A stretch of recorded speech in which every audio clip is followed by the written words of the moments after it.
Good day.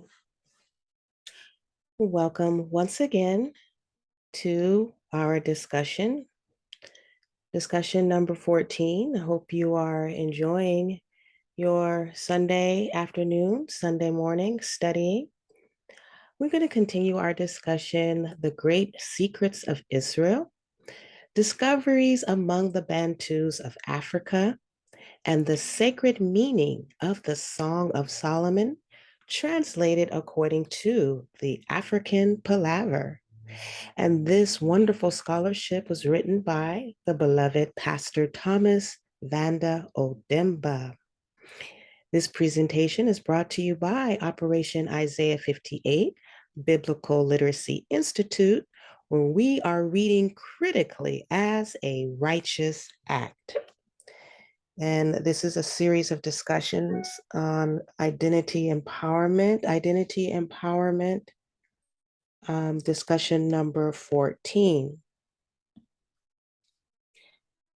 Now, some of you who have been following this discussion are very much aware of the motivations and the reasons why we study the way we study here as lifelong learners and students of the Hebrew Bible.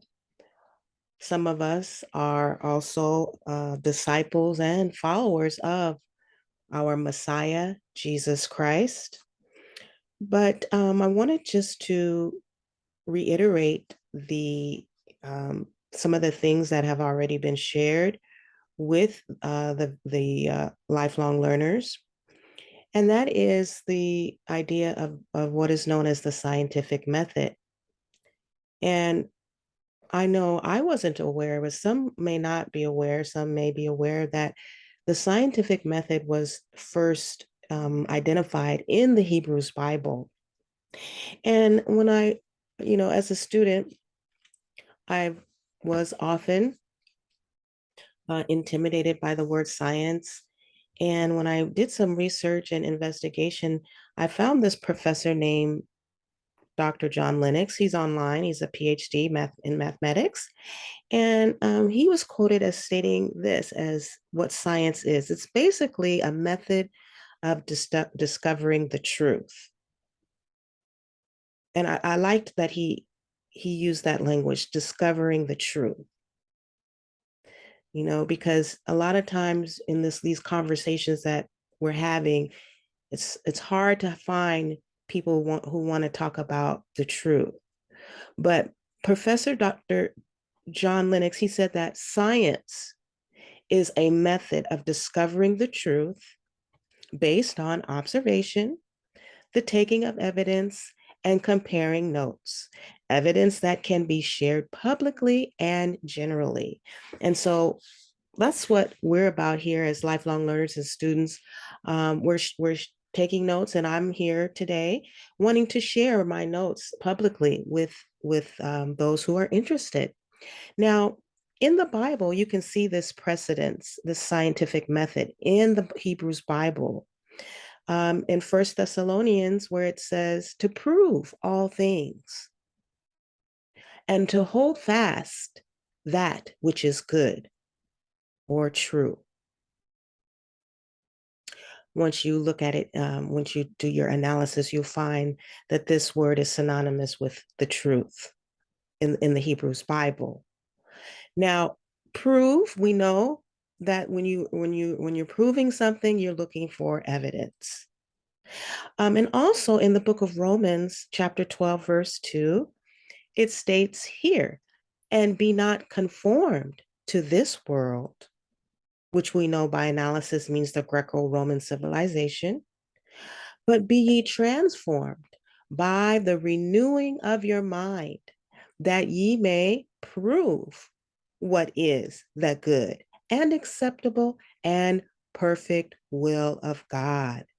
So here again, we have a second witness or a second testimony that we as students and lifelong learners, students of the Bible, are to provide evidence. We are to engage in the scientific method if we want to know what is the perfect will of God, the Creator.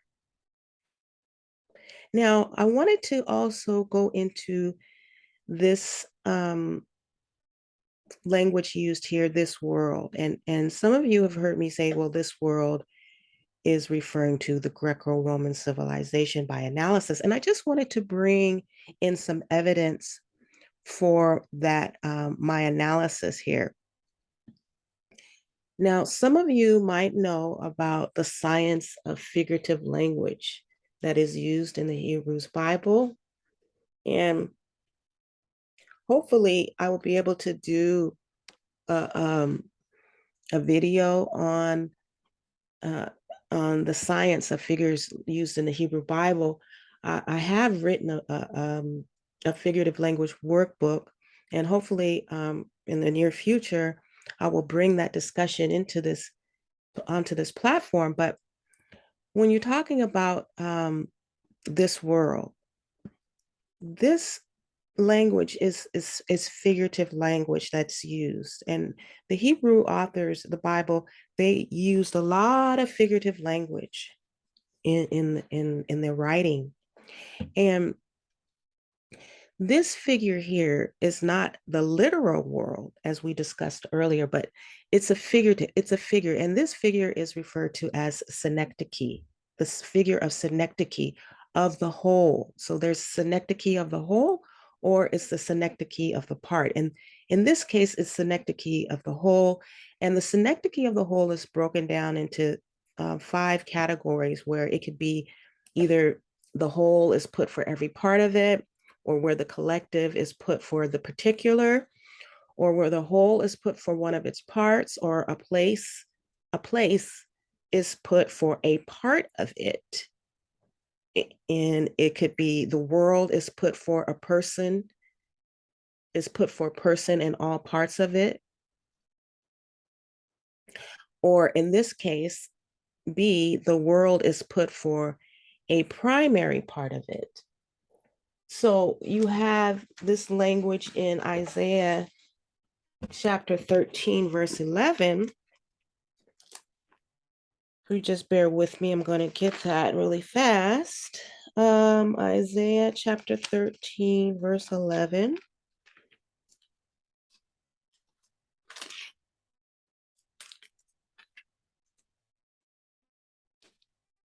Yes, here it is, where it states, "And I will punish the world for their evil, and the wicked for their iniquity, and I will cause the arrogancy of the proud to cease, and will lay low the haughtiness of the terrible."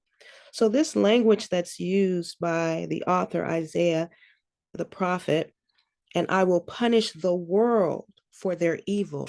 In this context, the world is not speaking of the whole world, but Babylon, the Babylonian world. Because if you go to the top of the chapter in verse 1, it says the burden of Babylon, which Isaiah, the son of Amos, did see. So by analysis, we can come to the conclusion that this world, "I will punish the world," is referring to the Babylonian world and not the whole wide world or the literal world. And also another example of this figure used is in the New Testament, so-called New Testament, in the book of Luke, chapter 2, verse 1. And if you would just give me one moment to grab that as well.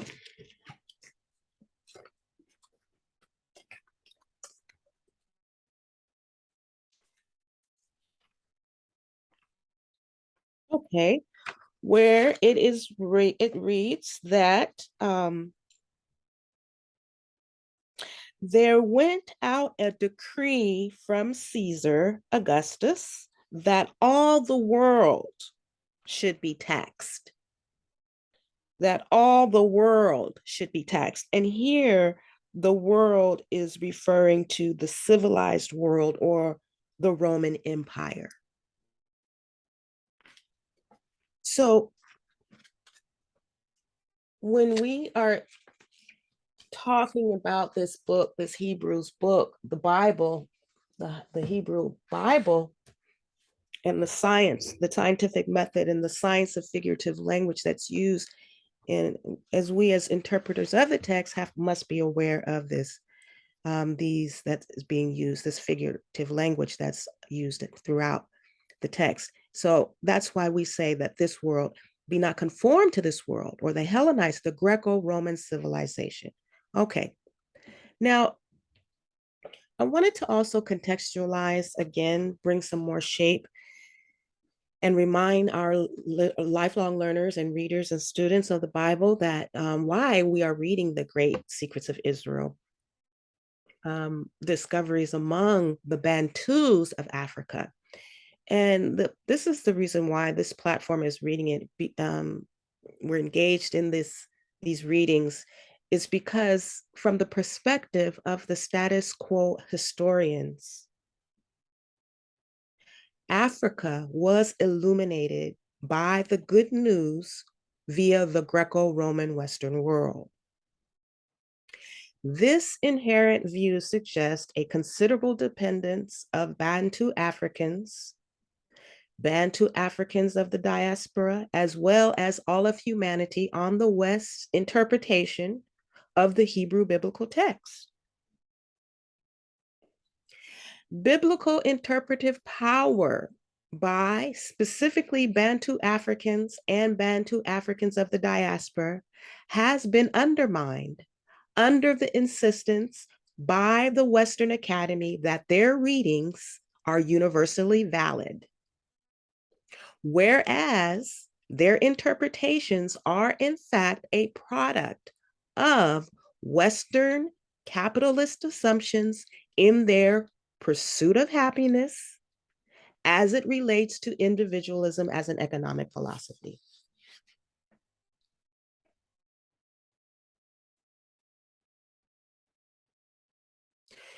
So in this information about their interpretations being based on is a product of Western capitalist assumptions, you can find that information in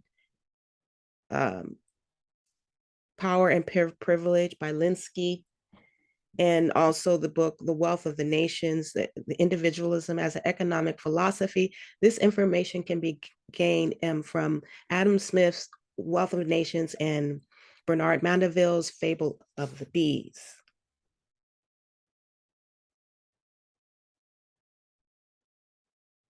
So this is why we're challenging the status quo historians' interpretation of the Hebrew Bible. Now, one example of this perspective that Africa was illuminated by the good news via the Greco-Roman Western world is evident here. Now, pay close attention to these missionaries. Whenever you're reading and doing your research and study, you'll come up on these missionaries. And I found this information in the BBC World Service, The Story of Africa and Christianity. And when talking about the Congo, and we've talking extensively, referred Pastor Odemba to the Congo. And this is what they said about the Congo. They said that in 1490, the first missionaries came to sub-Saharan Africa. Okay. So here it is, an example of, this is their historians. Here they are telling us that Africa was illuminated by the good news because of the missionaries. Here they come, right? The missionaries, they're coming with the light to the good news. And they said that in 1490, that's when they first came with the good news, with the light, okay, to the Congo, sub-Saharan Africa. And it goes on to read, at the request of King Nzinga of Congo, also known as the Mani Congo. They came with craftsmen who built the Mani Congos, who rebuilt the Mani Congo's capital in stone at Mbanza, Congo, in the north of modern Angola, and they baptized the king. Okay.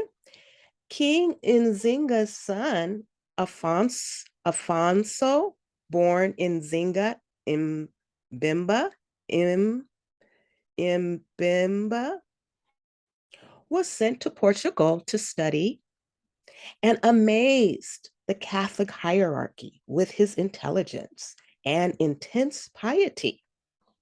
Quote, "It seems to me from the way he speaks as though he is not a man, but rather an angel sent by the Lord into this kingdom to convert it. For I assure that is he who instructs us. And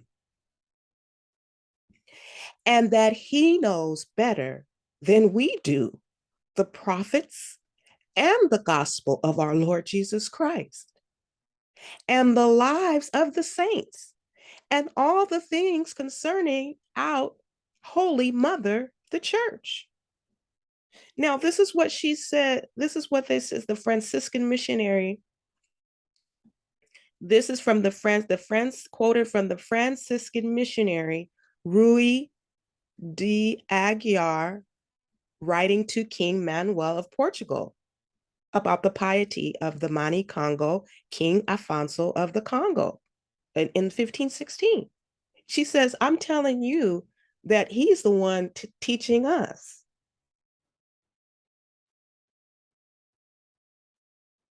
But let them tell it. They were the ones, let the status quo historians tell it. They're the ones bringing the light.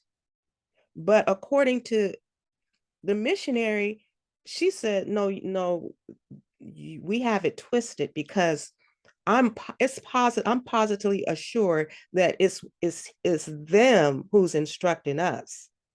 And not only that, they know better than we do about the prophets and the gospels of the Lord Jesus Christ. Isn't that interesting? Now we have to put on our critical thinking skills when we're analyzing this information and measuring it against what Pastor Odemba is bringing us about the Jews in Africa. Okay, so she says he knows better about it than us and about the Holy Mother Mary.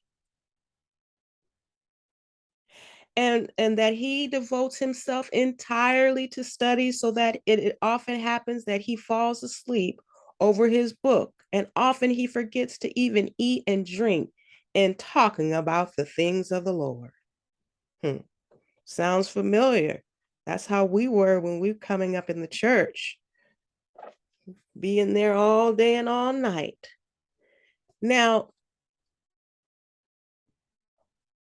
why are we reading the Great Secrets of Israel, Discoveries Among the Bantus of Africa? Because the significance of interpretation must be done within a specific context, as that which analyzes the biblical text from the perspective of a de-Hellenized worldview and culture. Now, this is our statement from Operation Isaiah 58 Biblical Literacy Institute. This is what we're stating, that your interpretation of the text must be from the perspective of a de-Hellenized worldview and culture. And this means it is premeditated, epistemological critique. It is a premeditated epistemological critique and reread of the scripture, with the aim of not only to understanding the Bible and God in the Bantu African and Bantu Africans of the diaspora experience and culture, but also to break the hermeneutical, and that's the interpretive hegemony and ideological stranglehold that Eurocentric biblical scholars have long enjoyed.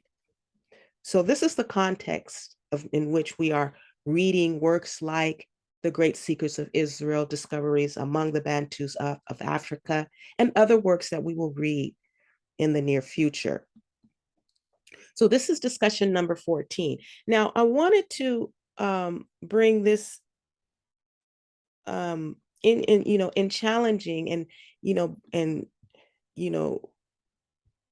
challenging interpretations and things and the ideological stranglehold that is evident in the culture and society, in the minds of the people today. This idea that the white man wrote the Bible. Now, we covered in our some of this discussions before about the lie that the Hebrew Bible supported the transatlantic slave trade. Some are going around saying that, and I hope we put that to rest in the last video, that the Bible, the Hebrew Bible, condemns chattel slavery. In fact, it's a capital crime, punishable by death.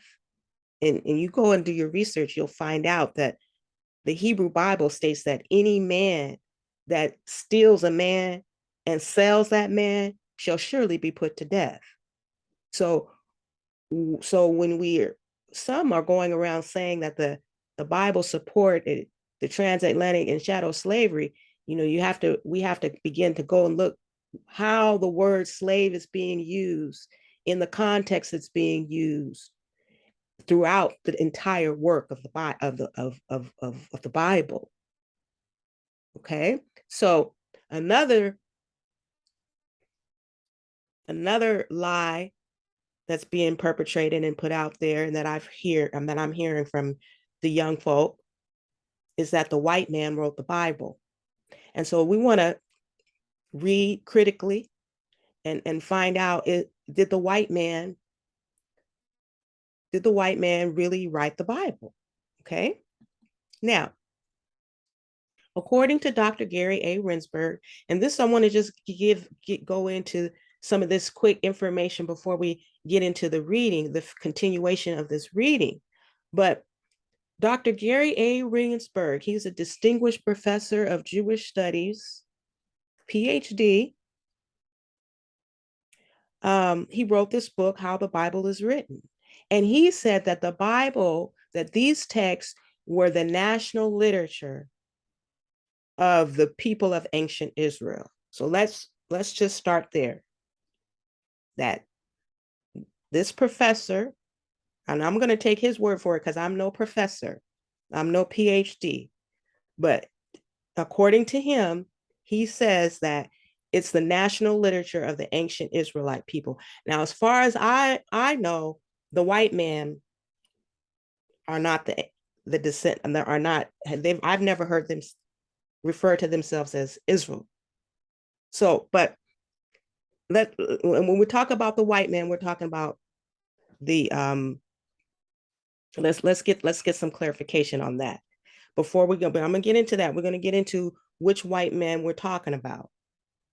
Now, I found this information online.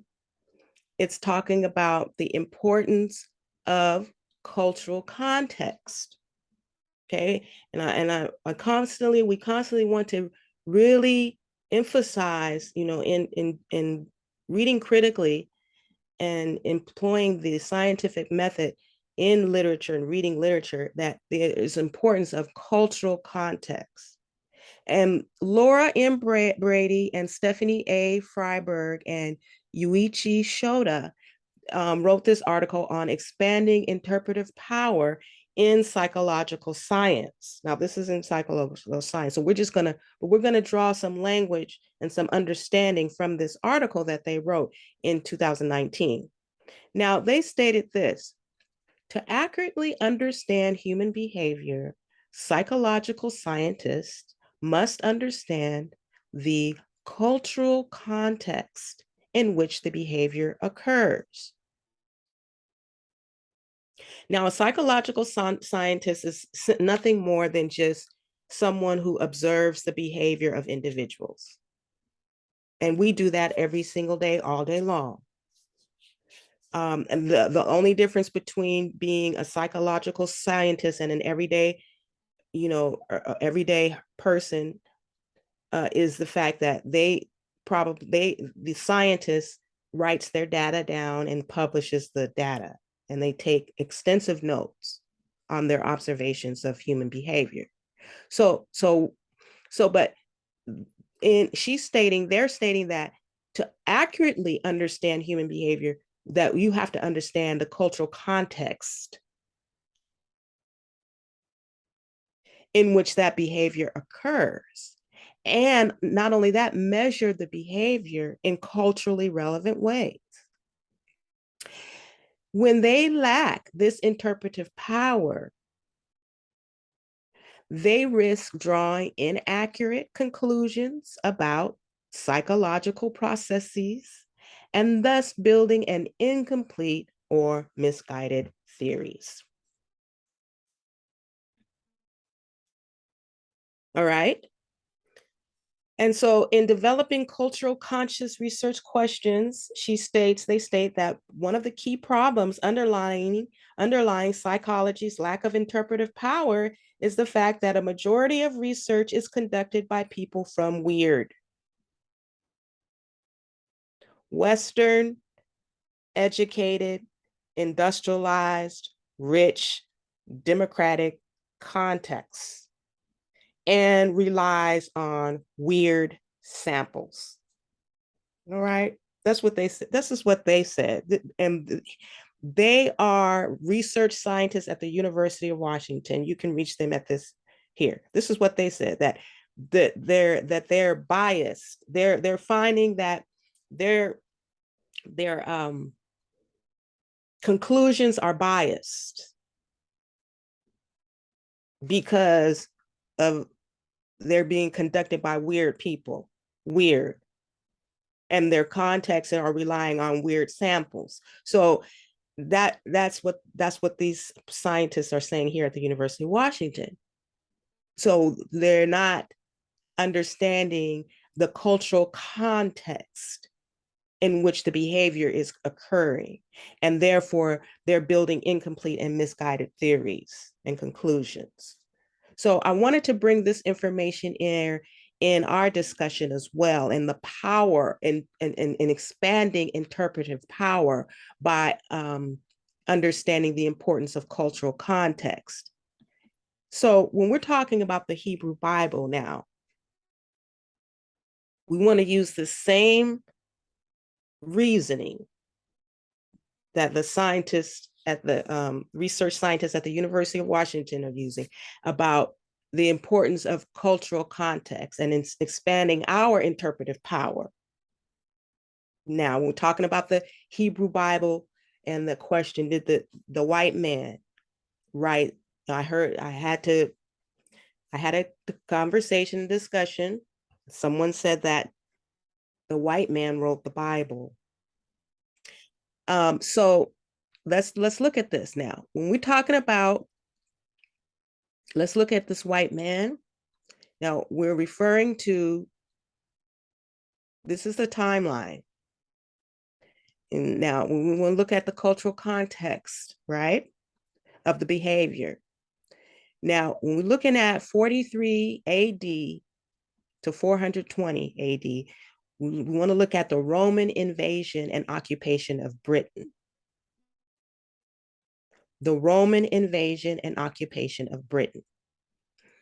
And in 450, the Anglo-Saxon Conquest.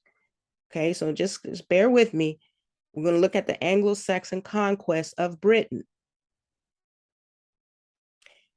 Now, in 597, St. Augustine, he arrives in Kent, and he begins it's the beginning of the Anglo-Saxon conversion to Christianity.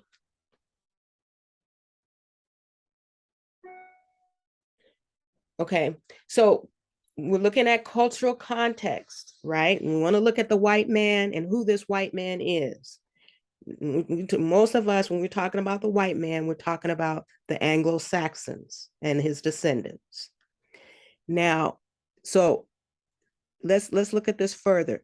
Now, here we've discussed this before. Whenever you see this language conversion to Christianity, it means that they were reading the Hebrew Bible. Okay, the Hebrew Bible is the text that they're engaging with, right? Now, we talked about this in another video about religion and the role of religion in the context of capitalist economic systems of exploitation and oppression. So here, we're going to go into this some more, but here, when you see this conversion to Christianity, you can see how, and this St. Augustine, he was a missionary, how his role, a Roman missionary, the role that religion is playing here in service of Western cultural hegemony. And you can look this word up, hegemony, in the dictionary. Now, let's look at the importance of cultural. We're expanding interpretive power.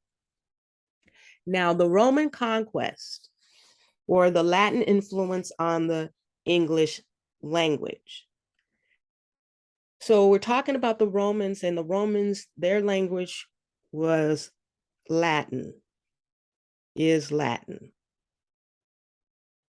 So right there, if the white man wrote the Bible and the Bible was written in Hebrew, when we look at it critically and analytically, we understand that, okay, right there, we can check that off. That possibly cannot, the white man possibly could not have written the Hebrew Bible, because this white man, as we know it, his language is Latin. So let's look at these Latin people. The influence of Celtic upon Old English was slight, because the Celts was not in a position to make any notable contribution to Anglo-Saxon civilization. It was different with Latin, which was the language of a higher civilization. Contact with that civilization, first as commercial and military. So we're talking about when Rome came first, the invasion of Britain, right? And then that was the commercial and military, and then later religious and intellectual. And that was when in 597, they came with the religion, the Christianity. Now, and this was extended over many centuries and was constantly renewed, talking about the Latin influence on the English language. Now, again, remember, whenever we're talking about religion in the Western civilization context, we're talking about their using of the Hebrew Bible. Now, here it's goes on to state that the Germanic tribes who later became the English. Is that interesting? I didn't know that when I was doing this research. But they say that the Germanic tribes who later became the English were still occupying their continental homes. They had various relations with the Romans, through which they acquired a considerable number of Latin words. Later, when they came to England, they learned from the Celts a few additional Latin words. And later, when the Roman missionaries, so here we are with these missionaries, the Roman missionaries introduced Christianity into the island, it became an extensive adoption of Latin elements into the language. So how did these Roman missionaries introduce Christianity to the British Isles? It came by way of the Vulgate, which is also called the Biblia Vulgata. Some of you already know about the Latin translation of the Bible. 4th century Latin translation of the Latin Vulgate.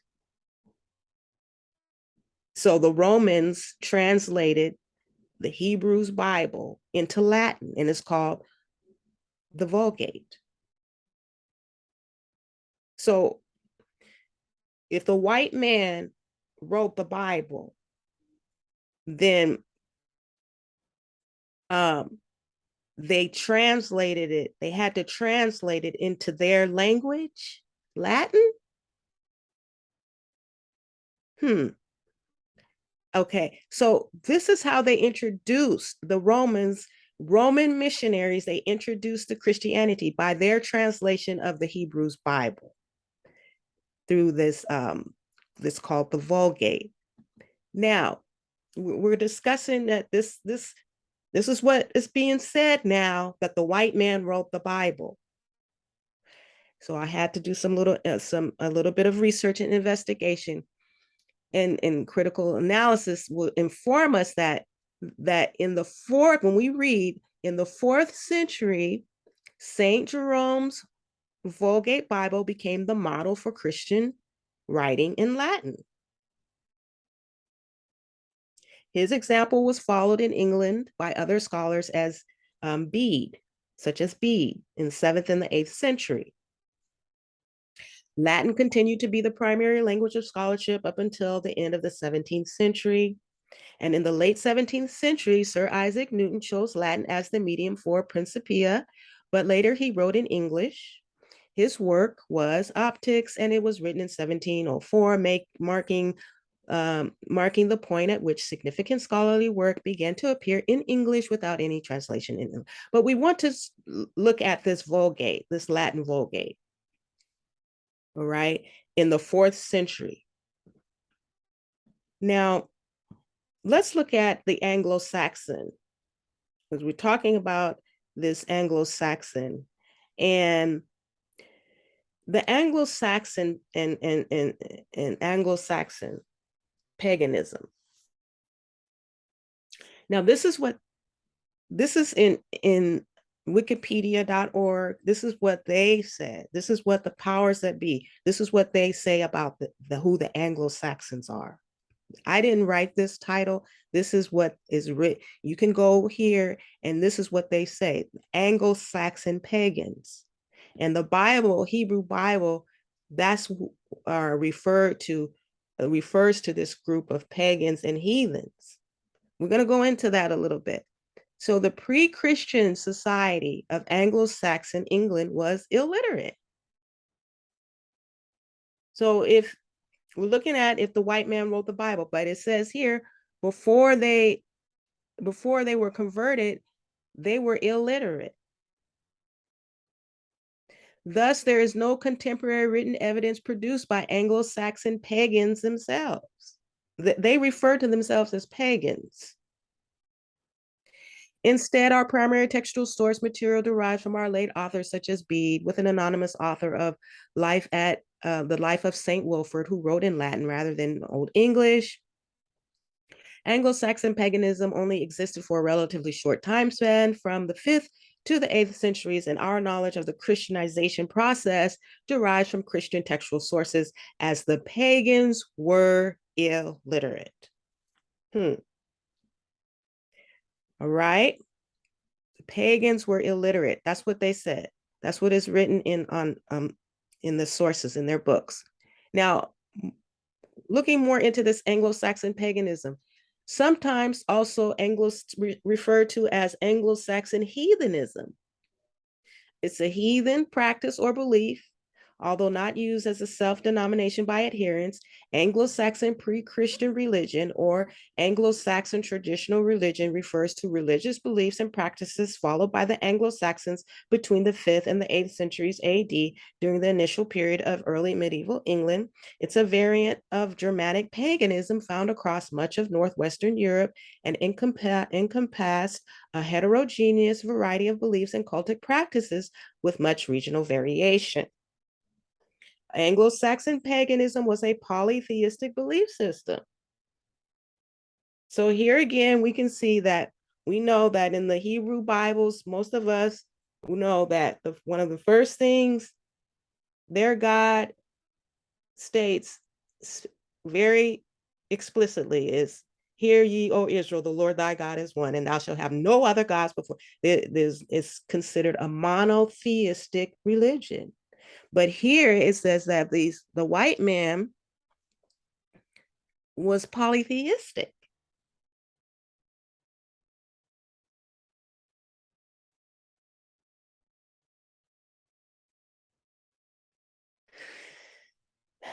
So let's go on.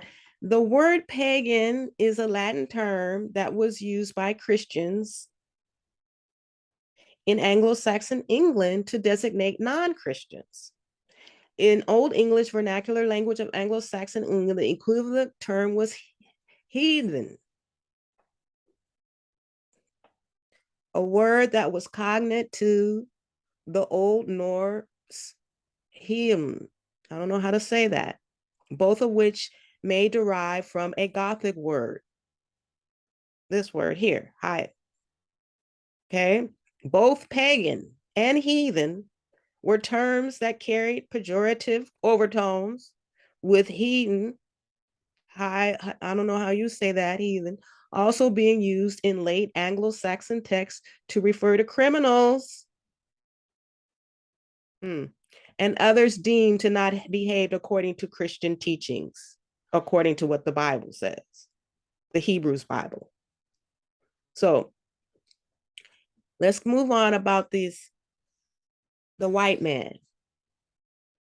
Now, the early Anglo-Saxon or the white man period, English Anglo-Saxon, includes the creation of an English nation. Now, we all speak English, so that's who their forebears, the forefathers of the English people, are the Anglo-Saxons. And the early Anglo-Saxon period. Now, place a close attention because this ties right in to our identity empowerment project to show the power of identity. That the Anglo-Saxon period includes the creation of an English nation. Their history includes the creation of an English nation, with many of the aspects that survive today, including regional government of shires and hundreds. During this period, Christianity was established, and there was a flowering of literature and language. The history of the Anglo-Saxons is the history of cultural identity. There it is right there. Cultural identity. Some might wonder, how did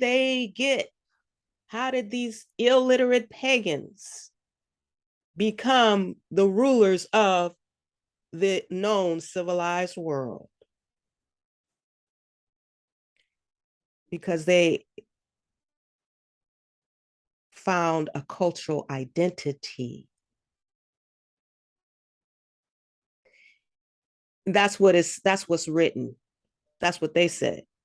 They said that the Anglo-Saxons is the history of cultural identity. It developed from divergent groups in association with the people's adoption of Christianity and was integral to the founding of various kingdoms. The elite declared themselves kings who developed birds and identified their roles and peoples in biblical terms. Now, to me, it doesn't get much more plainer and simpler than that.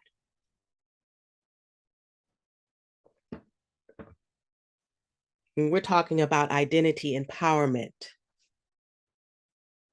here's the template in black and white. cultural identity. When they began to adopt their Christianity via the Hebrew Bible, they started to found kingdoms. That's why I put, could this be, we were talking about state formation and cultural diffusion in the last videos. And one of the ways that they're able to, the Bantus in Africa are claiming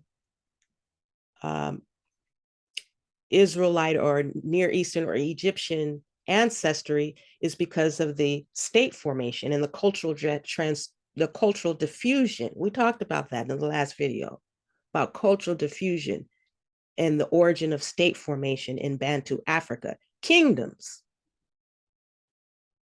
The white man was wondering, where did this social complexity, how were these sub-Saharan Africans, Bantu Africans, how were they able to construct and erect and these complex, the kingdoms, state formation, where did it come from? And so look, you can see, they're reading the Bible, the Hebrews Bible, and now the pagan illiterates, that's what they called them, illiterate pagans, their adoption of Christianity was integral to the founding of their kingdoms, because they identified themselves and their roles in biblical terms. Identity empowerment. This is discussion number 14, and we are reading critically as a righteous act. Now, it also goes on to say that in terms of conversion to Christianity, that they also believed in destiny. I should have highlighted that word, destiny. Destiny. They believed in destiny. You see, they also believed in destiny. And interpreted the fate of the Kingdom of England with biblical and Carolingian ideology, with parallels between the Israelites, the great European empires, and the Anglo-Saxons.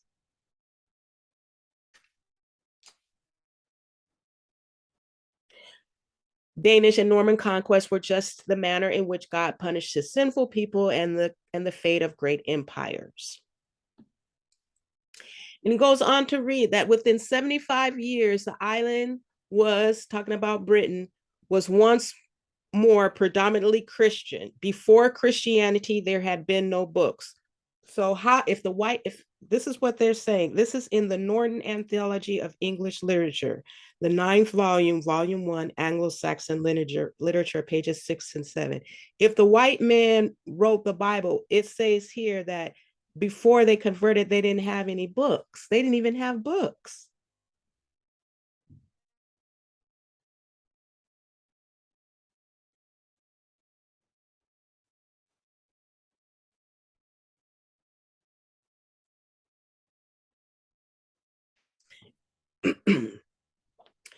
It says here that the impact of Christianity, and we're going to get into the reading.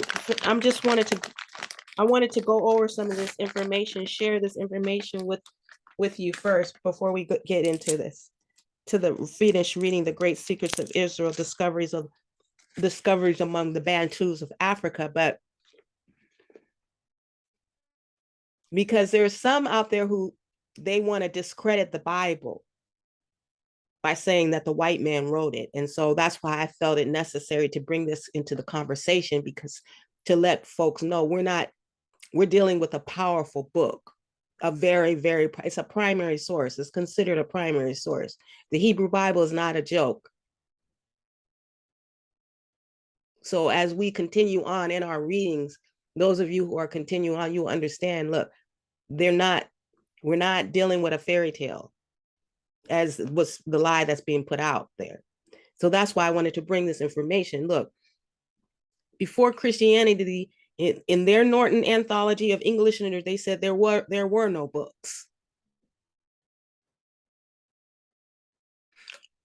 It says the impact of Christianity on literacy is evident from the, and again, when they say Christianity, it's talking about they were engaging with the Bible, reading it, their elites, the ruling elite of the society, the literate elite.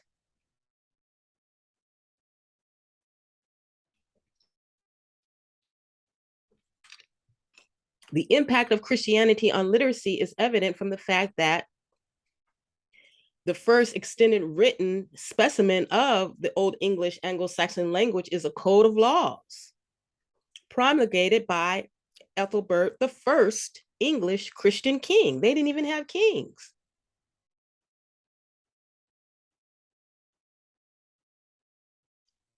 Nomads, a bunch of nomads.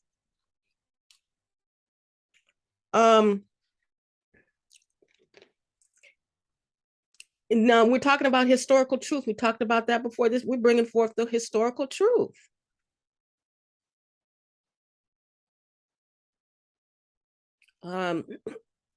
So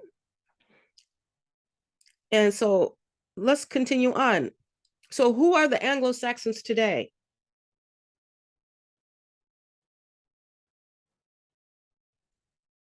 They're known as WASP, White Anglo-Saxon Protestants.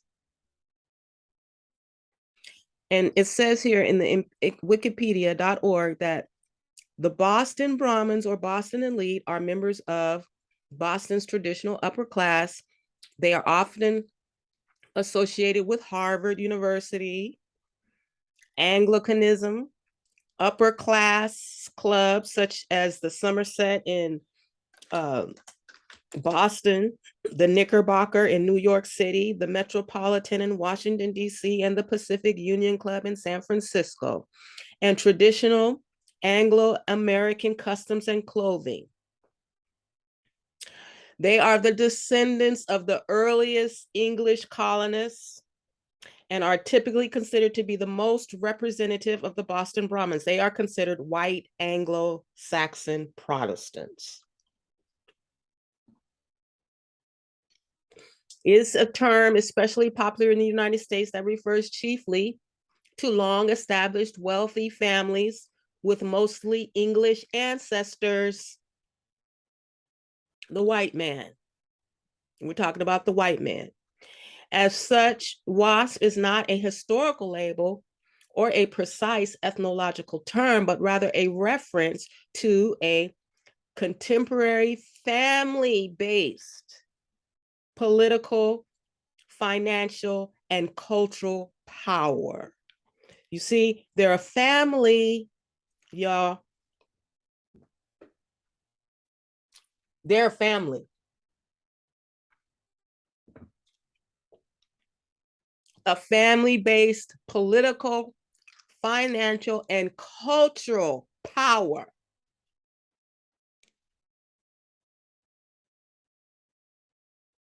For example, the Boston Brahmin. In the United States, excuse me,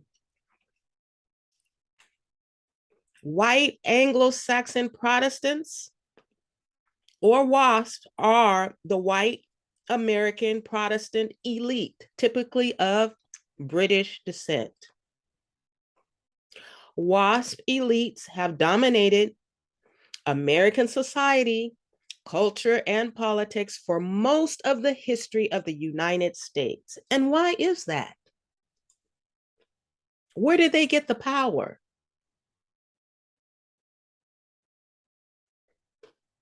Forefathers were pagan illiterates. And now they are the ones, according to their documents, are the ones who dominate American society, culture, and politics for most of the history of the United States. Come on now, people. After 1945, many Americans criticized the WASP hegemony and disparaged them as part of the establishment. Although the social influence of wealthy WASPs has declined since the 1940s, the group continues to play a central role in American finance, politics, and philanthropy. Anglo-Saxon refers to people of British descent or British ancestry. But WASP is sometimes used more broadly by sociologists and others to include all Protestant Americans of Northern European or Northwestern European ancestry. WASP is also used for elites in Australia, New Zealand, and Canada. Now, and this is that white man. You're saying that these people wrote the Bible? Is that what's being stated, that these people wrote the Bible? Okay. So did the Anglo-Saxon write the Hebrews Bible? Now let's look at this term. In order to understand, we want to increase our interpretive power and read and answer this question according to the cultural context, in cultural context. Just not, answer the question without we have to bring context, cultural context to the question. And so far I think we've brought enough evidence to show that it's impossible for the white men to have written the Hebrews Bible. But let's look even further to this term literary canon. We have to bring this into the conversation because this refers to a body of books, narratives, and other texts considered to be the most important and influential of a particular time period or place. Take a 19th century American literature course, for instance. One is being exposed to a version of a group of texts that has, through one means or another, been established as representative of the essential authors, movements, and historical events in America during the 1800s. Okay? Now, we're talking about the Western canon, the Greco-Roman. This is a body of high literature, high culture, literature, music, philosophy, and works of art that is highly valued in the West. Works that have achieved the status of classics. However, not all these works originated in the Western world, and such works are also valued throughout the world. So it is a certain Western intellectual tradition that goes from, say, to Socrates, to Wittgenstein in philosophy, and from Homer to James Joyce in literature, right? So we're talking about when we're talking about a literary canon, the Bible, you can even refer to a canon, the Western canon, as the Western Bible. So this is the Western literary, this is the Western literary canon, the Norton Anthology of English Literature. So, but this is after Christianity, because pre-Christianity, the Anglo-Saxon Englands were illiterate. So this is after they converted. They were able to, literature was, they began to learn to read and write books. And it's found in this anthology here, right? Now, even this book, it says here that the idea of a heavenly Jerusalem inspired great literary works. The heavenly Jerusalem in the Bible inspired great literary works such as Pilgrim's Progress in 1678 by John Bunyan, which drove biblical spirituality deep into the soul of Western civilization. But they wrote the Bible, though.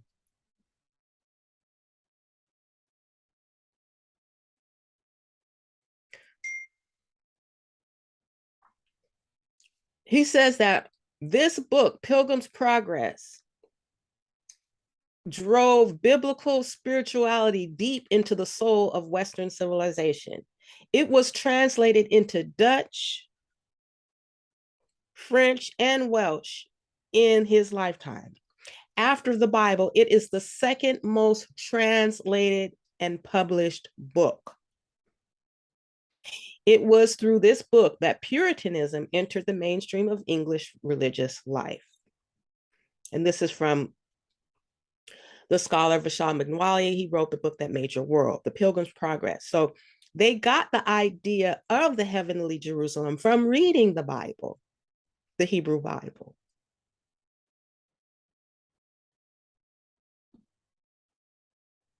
So again, I just wanted to remind us that the Hebrew Israelite literary canon is, according to Dr. Rinsberg, he says that it is nothing but the national literature of the people of ancient Israel. It's not the national literature of the Anglo-Saxons, the white man.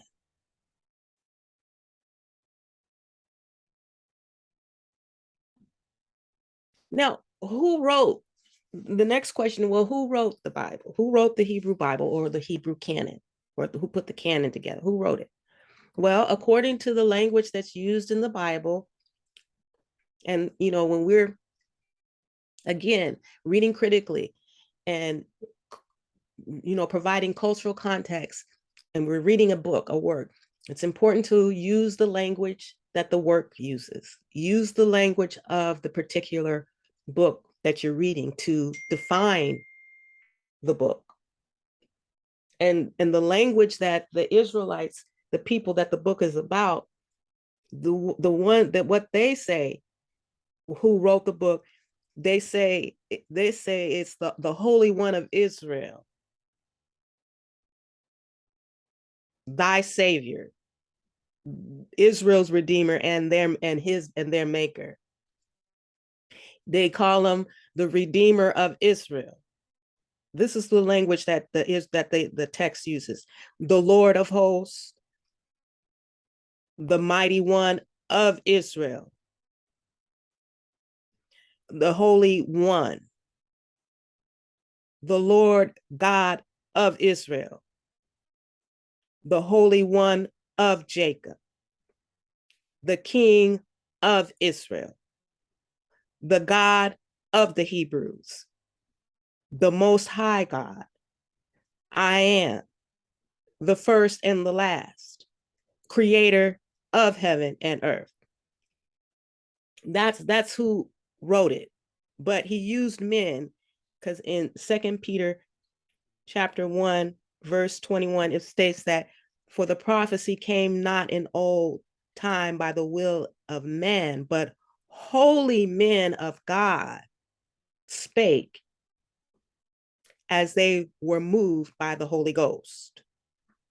So it was holy men of God as they were moved by the Holy Ghost. Now that's according to the language of the text. Some might have a problem with that.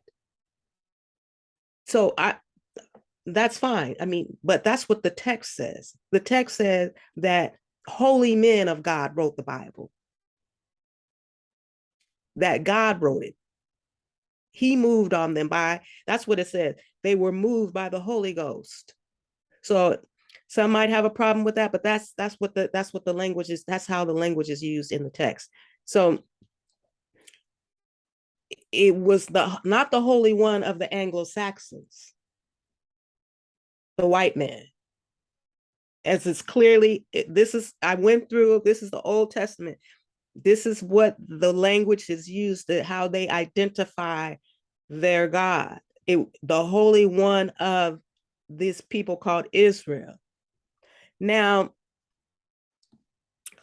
so the white man, I think we can fairly, based on our critical analysis, we can state emphatically that the white man, the European, the Anglo-Saxon, did not write the Hebrew Israelite family Bible.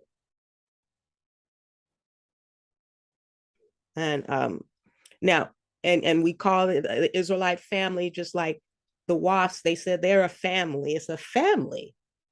And in Pastor Odemba's book, The Great Secrets of Israel, he said Israel is a family, and it's not a race nor a religion. Just like the Anglo-Saxon, it's not a race, it's not a religion, they're a family, according to their own documents. Okay? So what do we are admonished to do when someone says the white man wrote the Bible, or the Bible is a fairy tale? In Proverbs chapter 14, verse 7, it says, go from the presence of a foolish man when thou perceive not in him the lips of knowledge. All right. So let's continue on. We are reading critically as a righteous act. This presentation is brought to you by Operation Isaiah 58 Biblical Literacy Institute. And we are continuing our discussion, identity empowerment. Yes, identity empowerment, discussion number 14. Thank you for joining me. I hope you are doing your own studies and research and reading. Again, we are talking about African peoplehood, according to the lovely, may she rest in peace, Miss Drusilla Dunjee Houston, who wrote the wonderful Ethiopians of the ancient Kushite Empire. She said that her focus is upon African peoplehood and not upon Black individuals. And it was stated that so often African Americans appear to be intrigued by kind of Ripley's Believe It or Not treatment of the history of African people. The achievements of individuals are highlighted. What is usually missing in African history presentations is the basic story of a people. The scope, depth, and continuity of the African experience must be understood if any real appreciation of African identity and creativity is to be gained. And so we want to look at African peoplehood, the story of the story of a people. We want to look at the historical truth as was discussed in the last discussion 13. And if we can use even the Anglo-Saxon as a template, that their history is a history of the cultural identity. And so in Pastor Odemba's book, The Great Secrets of Israel, he says this, that in this book, you will discover the story of the 10 tribes of Israel for so long thought lost, and the Jewish origins of African-American slaves. They are Bantus from Africa, and according to prophecy, they will return to Israel before the coming of the Messiah. Now, we're going to recap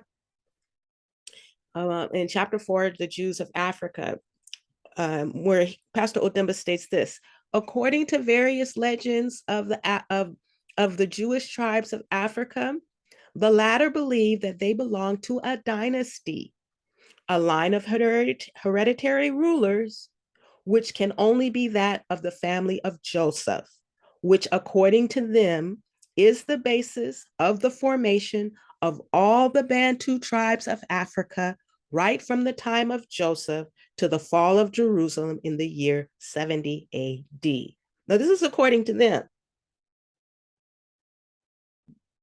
The Bantu tribes in Africa. According to them, they're like, we're not indigenous to Africa, the continent. We're here now in this wonderful land, fruitful land that provides the whole world the resources to the whole world to make all their laptops and computers and cell phones and all your delicacies that you bring it to is coming from Africa. Yes, the Most High, he blessed us to be the governors over this great, wonderful land, Africa, but we're not indigenous here. It states that according to their various legends of the Jewish tribes of Africa, they believe that they belong to a dynasty, which is a line of hereditary rulers, which can only be that of the family of Joseph. And this, according to them, is the basis of the formation of all, ALL, the Bantu tribes of Africa, right from the time of Joseph to the fall of Jerusalem in the year 70 AD. And here is a map that I got from Professor Dirk Lang's work, the migration of the refugees from the collapsing Assyrian Empire in 605 BC, according to Yoruba tradition. The African Yorubas, the Yorubas in Africa, a tribe in Africa, in Nigeria.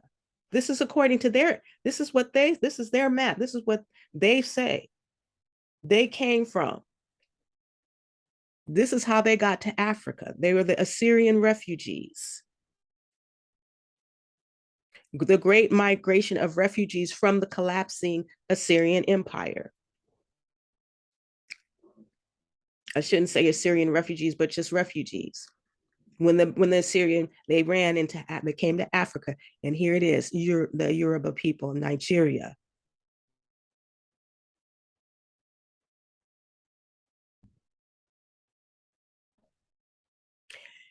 Now, this is from another one of Pastor Odembo's book called The African Border of Israel. And if you're interested in any of this information, reach out to me and you can have it. I highly recommend that everybody have this in your archives. You're going to need this evidence, this information on your people and history.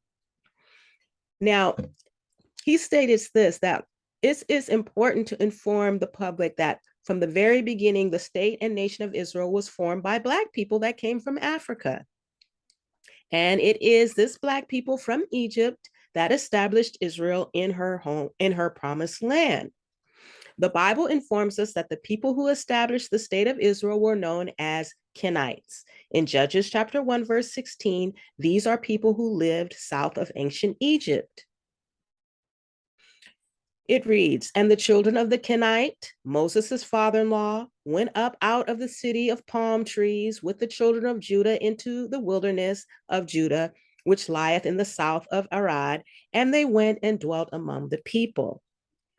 In First Chronicles chapter 2, verse 55, and the families of the scribes, which dwelt at Jebus, the Tirathites, the Shimeathites, and Sukkothites. These are the Kenites that came of Hemath, the father of the house of Rehab.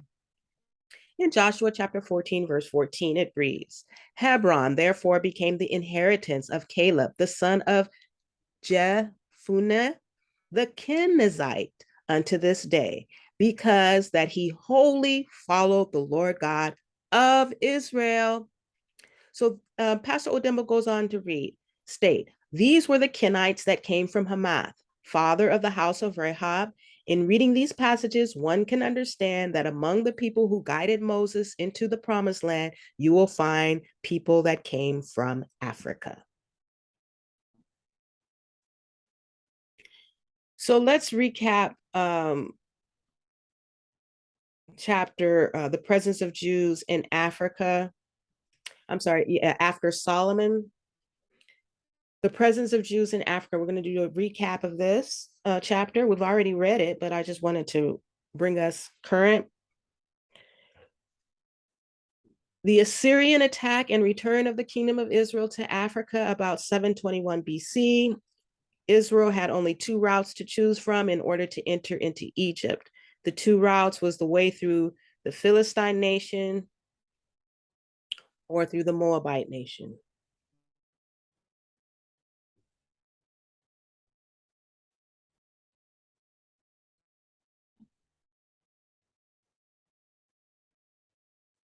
It goes on to read, and the Assyrian attack and the return of the kingdom of Israel. Now, remember, there's the kingdom of Israel and then also the kingdom of Judah to Africa, 721 BC. The Assyrian attack initiated the return of the kingdom of Israel into Africa in about 721 BC and was the first group that left Palestine to return to Africa since the era of the 25th Egyptian dynasty. The Bible and history indicates a massive departure into Egypt from the kingdom of Israel, which was made up of 10 tribes, all grouped under the name of Ephraim at the time this kingdom fell. It is worthy of note that the rest of the kingdom of Israel fell into the hands of the Assyrians under King Sargon II, 721 to 715 BC, of whom, according to Assyrian records, 27,990 Jews were deported. The rest of the population returned to Africa. This brought an end to the kingdom of Israel as an independent nation. At the time of this attack, Hosea asked for the support and assistance of his brother, the Pharaoh Shaba of So of Egypt. 2 Kings chapter 17, verses 4 through 8, and Hosea chapter 7, verse 11. whose help came late at the time the people had already fled to Egypt before the intervention. It is important to note that the prophet announced this deportation well before the departure to Egypt. Hosea 9:3 states that the children of Israel will not remain in the land of the Lord, but they would return to Africa or Egypt, as it was named at the time. Quote, they shall not dwell in the Lord's land, but Ephraim shall return to Egypt, and they shall eat unclean, should be things in Assyria, or unclean food.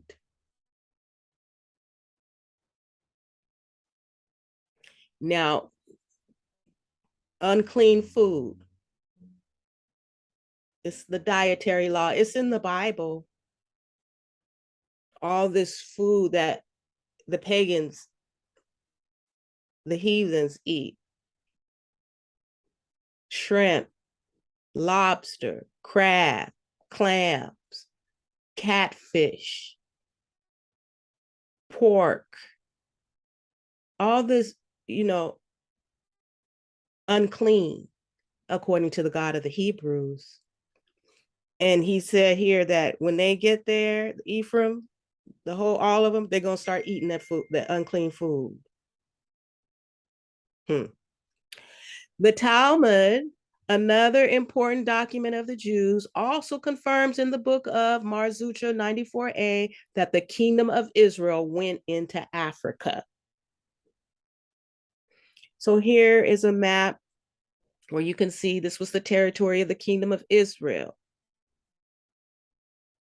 And this was the kingdom of Judah here.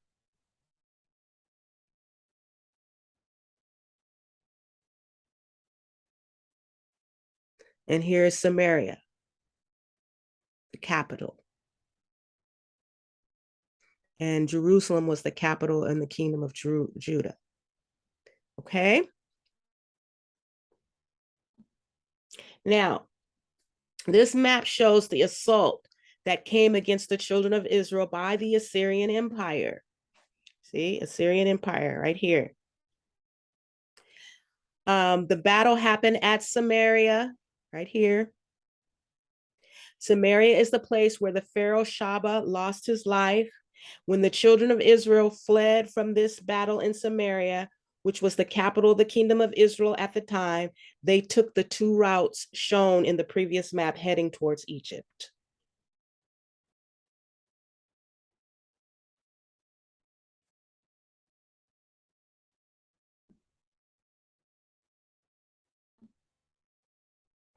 Now, this is some outside extra information that I found about the Assyrian deportation and resettlement, the story of Samaria by Dr. Edo Koch.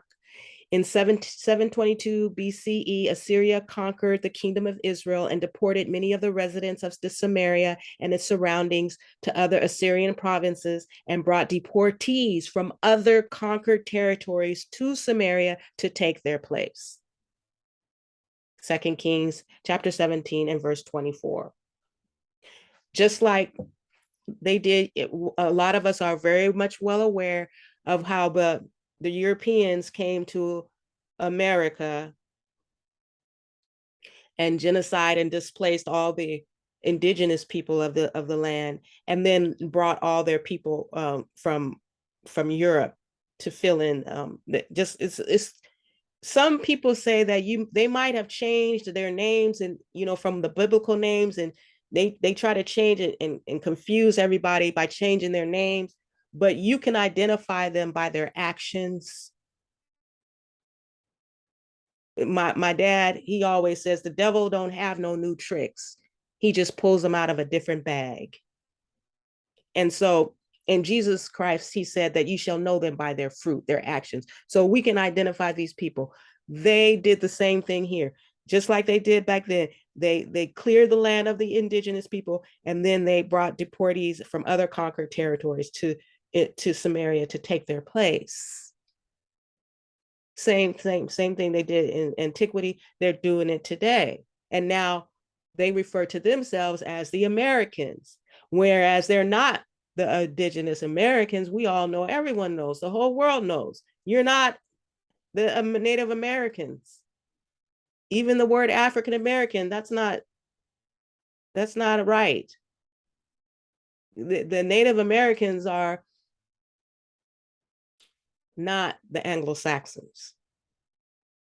Okay, so now, the return, now we're going to talk about the return of the kingdom of Judah in about 597 BC. This is a recap.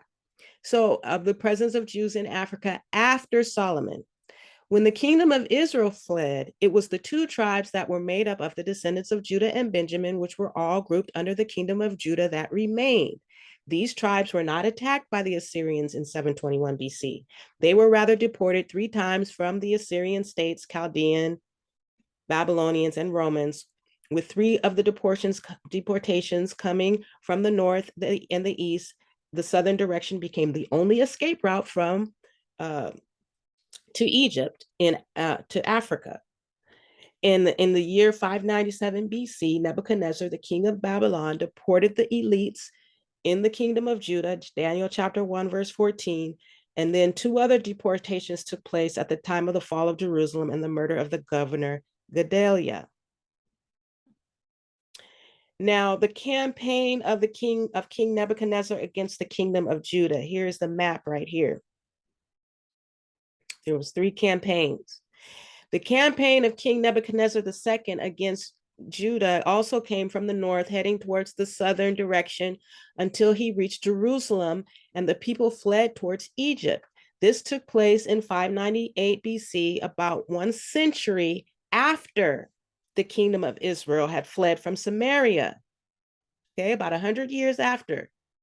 During this attack, the elites were deported and taken to Neo-Babylon, and this is in the book of Daniel. The following image shows the route that they took in order to reach Babylon. And it states here in 721 BC, the Assyrians brought an end to the northern kingdom of Israel with the destruction of Samaria and decimated much of Judah, especially with the conquest and demolition of Lachish, its second and most important city. However, Jerusalem survived an Assyrian siege, and it was the only major Judean city that endured. So here's the map. In the purple, Assyrians take Israelites into captivity right here from Samaria. And in the green, the Babylonians took Judah into captivity to Babylon. And the red is the Assyrians take Gentiles to fill Israel. So here, this is when they take Gentiles or pagans, heathens, to come and fill Israel. This is according to the historical truth. Now, here's some extra information about the siege of Jerusalem in 597 BC from the Wikipedia Free Encyclopedia. It states this: the siege of Jerusalem in 597 BC was a military campaign carried out by Nebuchadnezzar II, king of the Neo-Babylonian Empire, in which he besieged Jerusalem, then capital of the kingdom of Judah. The city surrendered with King Jeconiah of Judah, deported to Babylon and replaced by his Babylonian appointed uncle, Zedekiah. The siege was recorded by both the Hebrew Bible in 2 Kings 24, verses 10 through 16, and the Babylonian Nebuchadnezzar Chronicle. In 601 BC, the Nebuchadnezzar unsuccessfully attempted to take Egypt and was repulsed with heavy losses. Jehoiakim, king of Judah, seized the opportunity to revolt against Babylonian rule, taking a pro-Egyptian position despite the strong remonstrances of the prophet Jeremiah. Jehoiakim died for reasons unclear and was succeeded by his young son, Jeconiah. The Babylonians besieged Jerusalem, and in March 597 BC, the city surrendered. Jeconiah, his court, and other prominent citizens and craftsmen were deported to Babylon. This event is considered to be the start of Babylonian captivity and of the Jewish diaspora. Jeconiah's uncle, Zedekiah was installed as vassal king of Judah. A decade later, Zedekiah launched another rebellion against the Babylonians, which was brutally crushed by Nebuchadnezzar. In 587 BC, a second siege of Jerusalem culminated in the destruction of the city and first temple, bringing an end to the kingdom of Judah.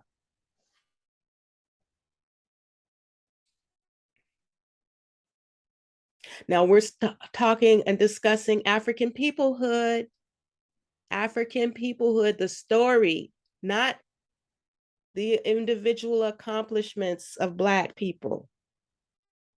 We're talking about the peoplehood, the story. We're putting together the narrative, the story, the history, and the story of a people.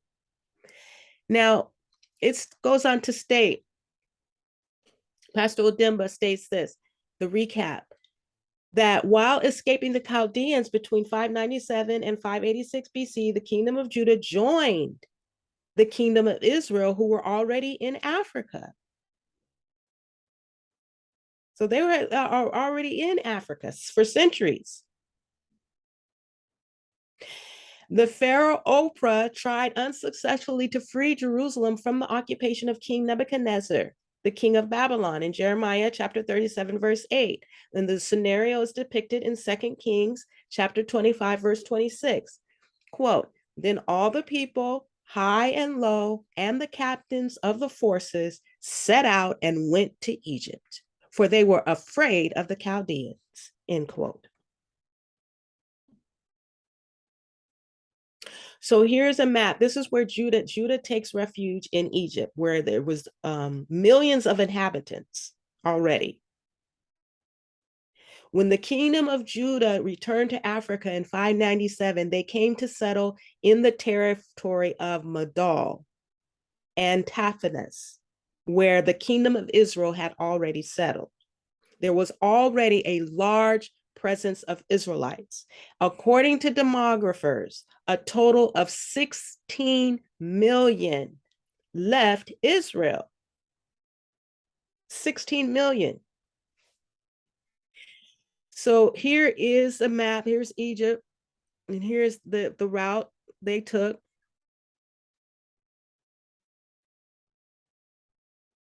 Pathros.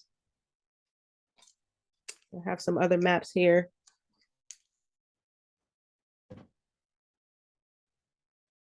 Taphanes, here it is. Taphanes. This is where they took refuge, fleeing, running from the persecutors, the invaders. Now, the elite class that was brought to Babylon during the first deportation came back to Jerusalem and started the reconstruction of the town and the temple that was destroyed when they were attacked again by the Babylonians. They escaped to Africa as testified in Jeremiah 43, verses 5 through 7. But Hanan, son of Kareah, and all of the commanders of the forces took all the remnant of Judah who had returned to settle in the land of Judah from all the nations to which they had been driven, the men, the women, the children, the princesses, and everyone whom Nebuzaradan, the captain of the guard, had left with Gedaliah, son of Ahikam, son of Shaphan, also the prophet Jeremiah, and Baruch, son of Neriah. So they came into the land of Egypt, for they obeyed not the voice of the Lord. Thus they came even to Taphanes. Taphanes.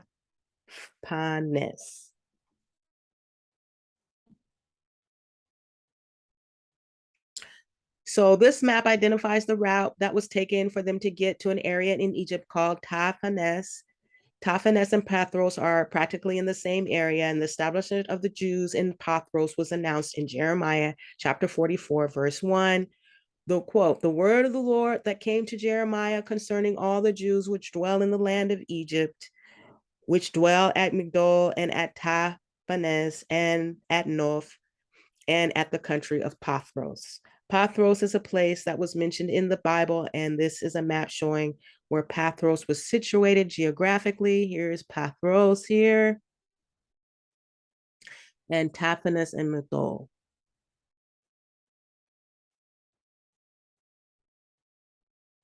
from Jericho. Okay. Here's some extra information that I found online. Flight to Tahpanhes, or back to Goshen. Gedaliah is assassinated.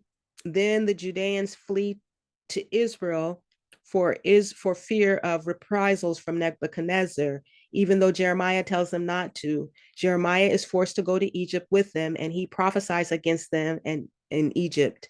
When he gets there, in 2 Kings chapter 25, verses 23 to 26, and Jeremiah chapter 40, verse 11 through chapter 43 and 13. Ignoring Jeremiah's warnings to stay in Judah, the surviving Judeans fled to Egypt, afraid of what the Babylonians might do to them. They settled in Tahpanhes, southwest of Port Said.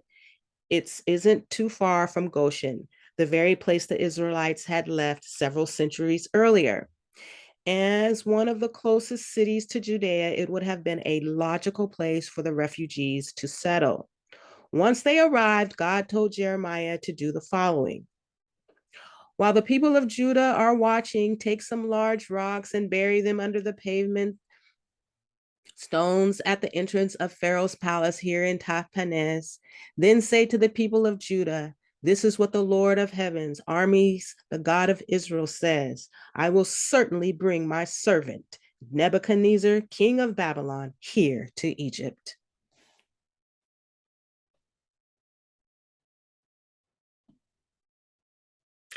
In the year 465 BC, the Jewish diaspora returned from Persia, currently Iran, to Jerusalem with Nehemiah 465 to 424 BC and Ezra 444 BC. Nehemiah caused the wall of Jerusalem to be constructed within 52 days and put himself at the disposal of the alliance with Egypt, which made it possible for all Jews from the two territories to go up to Jerusalem to worship God.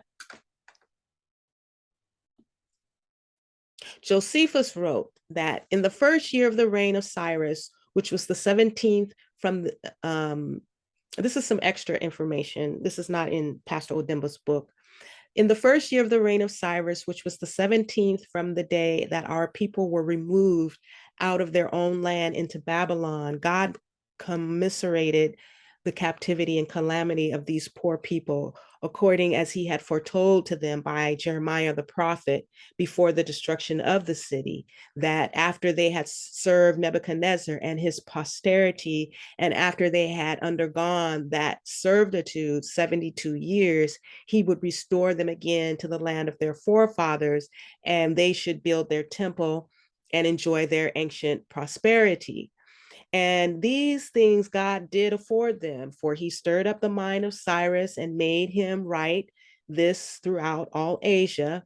Thus saith Cyrus the king, since God Almighty hath appointed me to be king of the habitable earth, I believe that he is that God which the nation of the Israelites worship. For indeed he foretold my name by the prophets, and that I should build him a house at Jerusalem in the country of Judea. This was known to Cyrus by his reading the book, which Isaiah left behind from him of his prophecies. For this prophet said that God had spoken thus to him in a secret vision.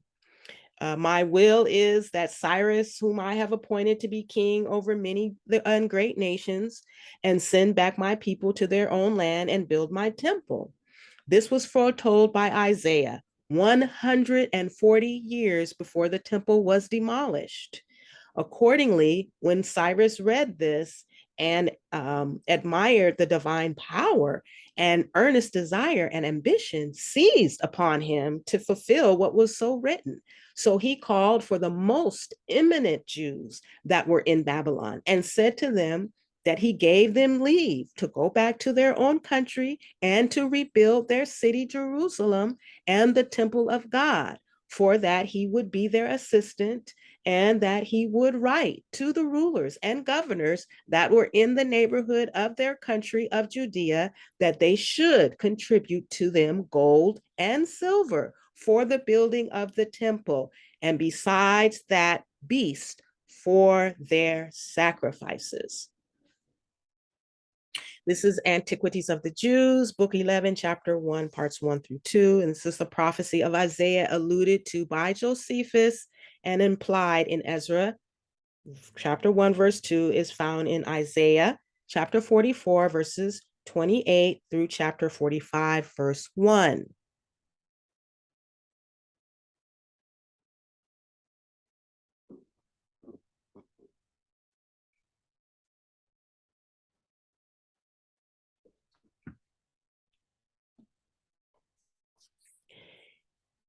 Pastor Odimba goes on to state this in 70 AD, Titus destroys Jerusalem. So before the Christian era, the Romans occupied Jerusalem, and Herod initiated some significant modifications to the Second Temple in 19 BC and finally completed them in the year 64 AD.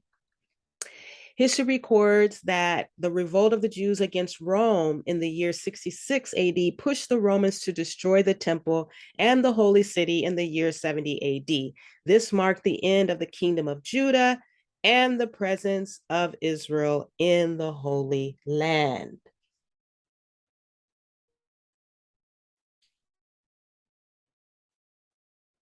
So, according to Jewish legends, they believe that the Bantu tribes are descendants of the house of Joseph from the time of Joseph all the way up until this period here, the year 70 AD,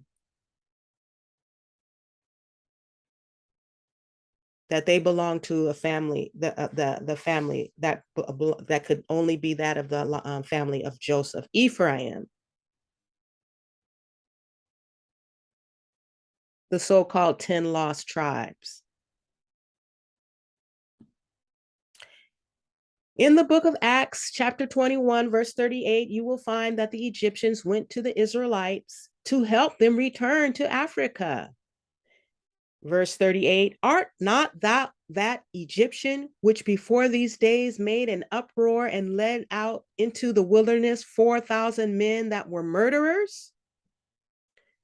The Jews who were in Africa during the time of the devastation went to Jerusalem to rescue their brothers and to direct them through the desert route because the Isthmus of Suez was closed at the time. This is the reason why all Jews who were dark in complexion were mistaken for Egyptians. They therefore crossed the Red Sea in canoes as Moses had directed in order to get to Egypt, as indicated in Deuteronomy chapter 28, verse 68. Quote, the Lord shall bring you back in ships to Egypt by a route that I promised you would never see again. And there you shall offer yourselves for sale to your enemies as male and female slaves, but there will be no buyer. End quote.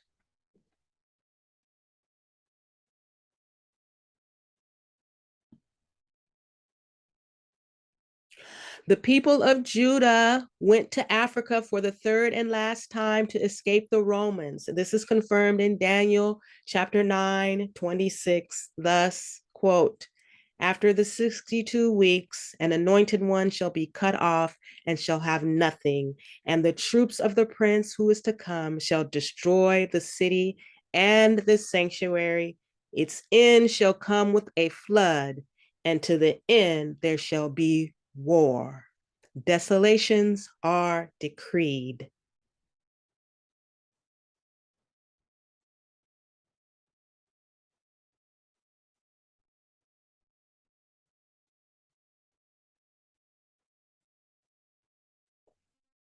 And we are experiencing the war and the desolations up until today.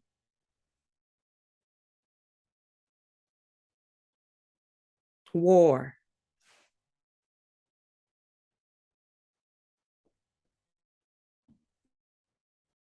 The destruction of the Second Temple separated the two brotherly people. Those who were in Rome remained in the West, but the majority went to Africa and continued towards the southern part of the continent in an effort to escape the attacks of the Romans and the Arabs. The brotherly link between the Jews of the West and those in Africa was cut after this devastation and was announced in Zechariah chapter 11, verse 14.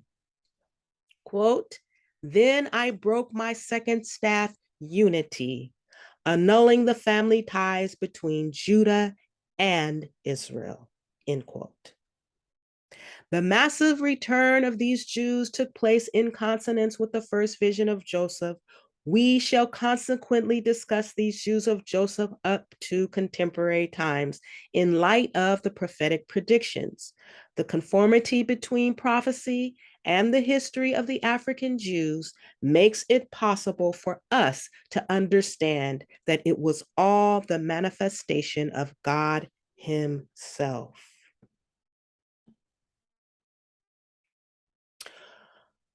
Okay, so this has been a recap of the Jews of Africa in chapter 4 and the presence of Jews in Africa after Solomon in chapter 5. We have just taken a survey of the history and the presence of Jews in Africa after Solomon, with particular attention to their migration and the presence of large Jewish communities in Africa.